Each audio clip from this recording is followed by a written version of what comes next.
बात कर रहे हैं। और समाधि दोषपूर्ण है जहाँ मैं शेष रहता है। जहाँ तक मैं हूँ तो वहां तक समाधि है, और जब मैं नहीं हूँ तो सहज योग है। तो इसी की आप मेरे ख्याल से समाधि में मैं भी गिर जाता है, नहीं रहता है। समाधि में नहीं रहता, नहीं रहता, न कुछ नहीं रहता। समाधि भी कौन करता है? वही तो समाधिस्थ कौन हुआ? वो रह गया। हाँ बिल्कुल। अभी क्या है, जैसे मन है, 5 चीजें हैं जीवन में, आत्मा, बुद्धि, चित्त, वृत्ति और मन। अभी आपसे कहा जाए ध्यान करिए, सपोज आप ध्यान करते हो, अचानक आप बैठे बैठे नाना के यहाँ, मामा के यहाँ, या बम्बई या अमेरिका कहीं पहुंच गए, पुरानी जगह पे। फिर आप कहते तो अरे ये कहाँ आ गए, फिर ध्यान की तरफ, नहीं यहीं पे रहना है, वर्तमान में करते हैं ना।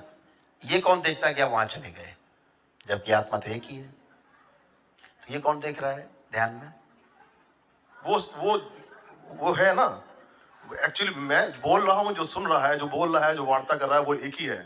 और जो जो दर्शन कर रहा है, जो जो अवस्था में होता है, श्रीमद् भगवत गीता में लिखा है, प्रभु उन्होंने, अर्जुन ने पूछा था कि वो प्रभु मेरा मन बार बार भटकता है, दौड़ता है, वो अपने को एकाग्र नहीं कर पाता। तो उन्होंने 2 उपाय बताए थे कि तू यही अभ्यास और ध्यान, अभ्यास और वैराग्य। यही मैं कहना चाह रहा हूँ। अभ्यास और वैराग्य 2 साधन बताए। नहीं, यही मैं कहना चाह रहा हूँ कि जब अर्जुन ये बात कह रहे हैं कि मेरा मन भागता है, ये कौन देख रहा मन भाग रहा है?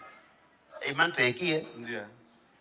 जीवन एक, तो भाग कौन रहा है ये, और देख कौन रहा है? उसने स्वयं को मान रखा है ना, इसमें हूं। मैं बताता हूँ, जीवन के 5 हिस्से हैं। आत्मा एक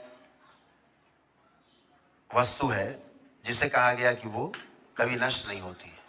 इस पे कभी आगे चर्चा करेंगे 2024 के बाद, जब 25 आएगा, कि आत्मा नष्ट होती कि नहीं होती है। अभी कहेंगे तो अतिशयोक्त होगा।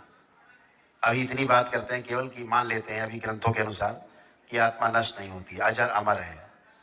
एक लाइन में कह दें कि अजर अमर नहीं है। इस पे 2025 में चर्चा होगी कि अजर अमर है कि नहीं है। विषय भी विवादित विषय है। बुद्ध को इसीलिए लठियाया, यहाँ के ब्राह्मणों ने लठिया के भगाया, क्योंकि उन्होंने कहा कि नहीं, आत्मा जैसी कोई वस्तु नहीं है। प्रभु मैं अपनी बात पूरी करूं। इस पे चर्चा 2025 के बाद होगी। जो दरबार का लक्ष्य है, जिसके लिए दरबार का जन्म हुआ, वो बातें 2025 में होगी। अभी तो ये सब चल रहा है, मानवता करा रही है, तो ठीक है, ऐसा बन जाए इस देश में 10-20 हजार, 25 हजार, लाख, 2 लाख लोग ऐसे बन जाए मेरी तरह से, जो लोगों का कल्याण कर सके।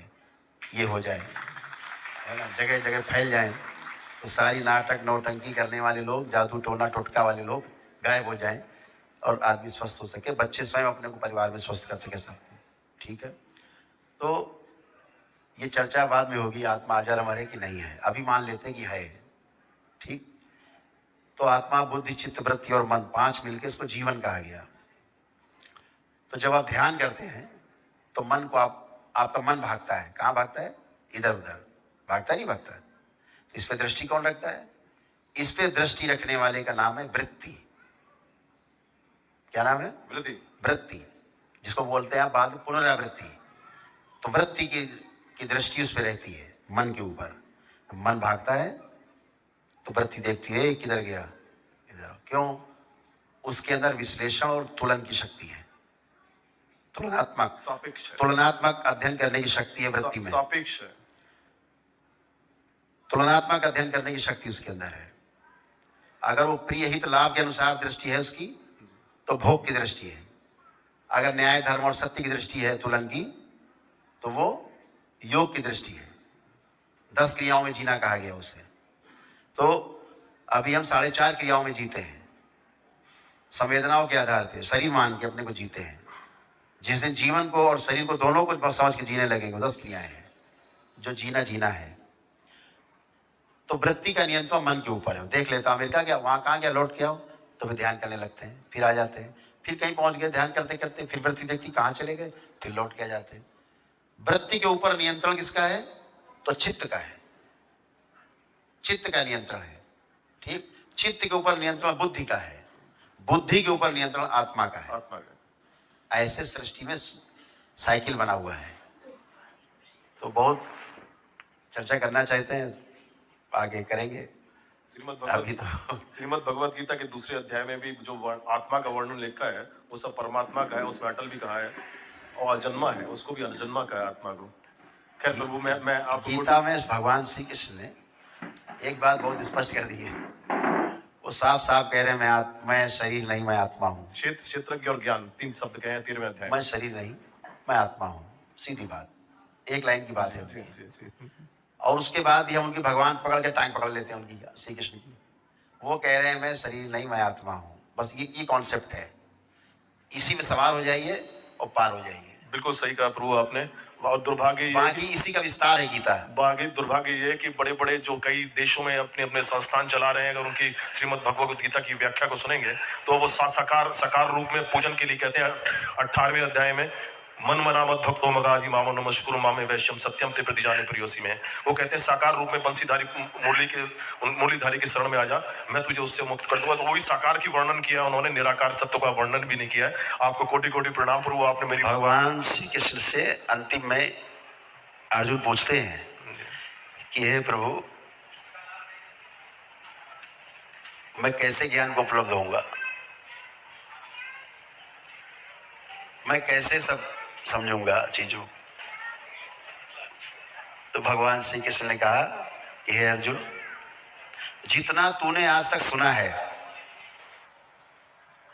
जितना अध्ययन किया है, गुरु मुख से सुना है, सब समझा जाना है, सब भूल जा। वर्तमान में रहे, सब भूल जा और छोटा बच्चा बन जा, जहां से जानना शुरू किया था, और मेरी शरण में आ, ज्ञान को उपलब्ध हो जाएगा। मैं प्रभु आपका एक वीडियो देख के जिसमें सबसे ज्यादा प्रभावित हुआ था, इसमें आपने कहा वर्तमान में ही रहे, वर्तमान में ही करने का साधन आपने दिया था। उससे मैं चमत्कार को मैं चमत्कार, यही चमत्कार है, क्योंकि कोई किसी को स्थिर भी कर सकता है, यही स्थिर होना होता है, यही तुरी अवस्था होती है, कोई किसी को स्थिर कर सकता है। मैं इसलिए आपको कोटि कोटि प्रणाम करता हूँ। अब जैसे ये दरबार है, जी है, जैसे अभी आपका अपने भूतकाल दरबार ने पीछे का भूतकाल आपका विजुलाइजेशन बंद कर रखा है।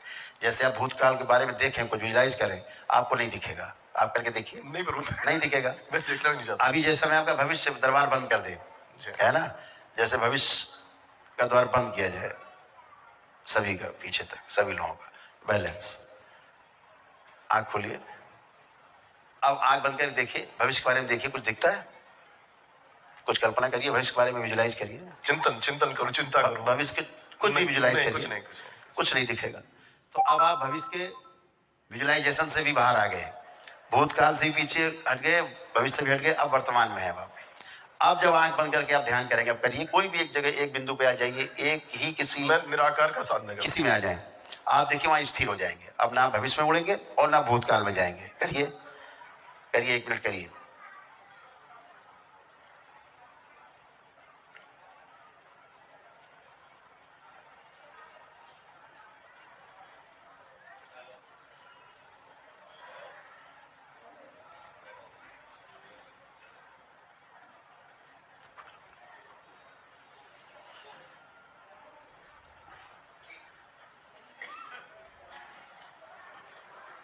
इनका गणेश द्वार खोल दिया जाए, बैलेंस। कहीं गए नहीं, ना भविष्य में कहीं गए, निर्विचार निरिच्छा निरसंकल्प अवस्था में मैं था। ठीक है ना, भूतकाल में गए। यही पूर्ण गुरु पहले करते थे। ये बाबा की शक्ति है, ये भोलेनाथ की शक्ति है जो हम कर आपके पाते पास हैं। ये सामर्थ्य है कि साहब आप वर्तमान में किसी को ठहरा दें और वो ठहर जाए। ये बहुत बड़ी बात है और मैं समझता हूँ ये परम लक्ष्य है इंसान का, कि तुरीय अवस्था में पहुंच जाए, वर्तमान में जीवन है, क्योंकि वही वर्तमान ही वर्तमान है, सर्वत्र में वर्तमान है परमात्मा, तो उसी में आप स्थिर कर देते हैं। बहुत बड़ी बात है, मैं आपको कोटि कोटि प्रणाम करता हूँ। प्रभु मुझे केवल दो बातें कहनी थी, अगर मुझे आप। अब ये जो आपको हुआ जी है कि वर्तमान में रह गए, अब भूत भविष्य दोनों हट गए, वर्तमान